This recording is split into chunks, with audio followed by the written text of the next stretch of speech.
L'Église catholique fait mémoire de saint Eucher et de bienheureux Aimé, ou Amata.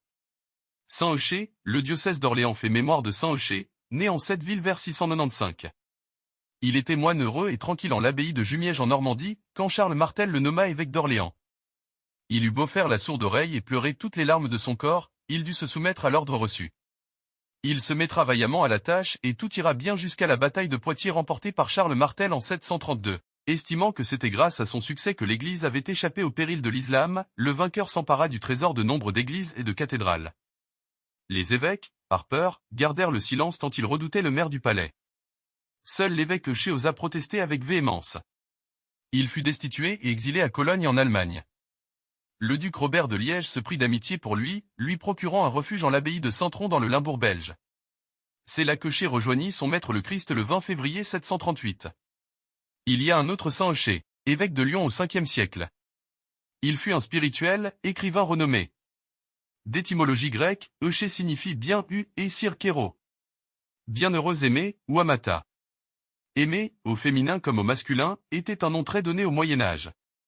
On trouve encore des religieuses appelées Marie-Aimée, magnifique programme de vie, en référence à la Vierge Marie. Aimée, Amata en italien, avait de qui tenir. Elle était de l'entourage de saint François d'Assise et nièce de sainte Claire, donc de l'illustre famille des Offreduccio. Jeune fille brillante, elle va un jour rendre visite à sa tante Claire, au couvent Saint-Damien.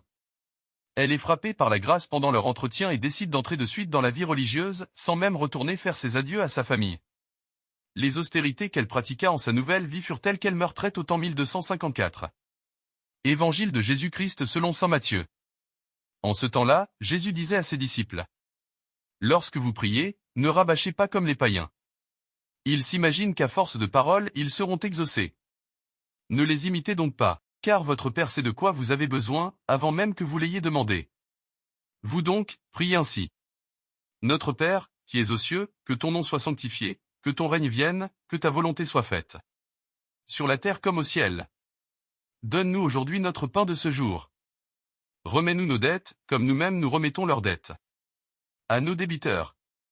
Et ne nous laisse pas entrer en tentation, mais délivre-nous du mal. Car, si vous pardonnez aux hommes leurs fautes, votre Père céleste vous pardonnera aussi. Mais si vous ne pardonnez pas aux hommes, votre Père non plus ne pardonnera pas vos fautes. Acclamons la parole de Dieu. Louange à toi Seigneur Jésus.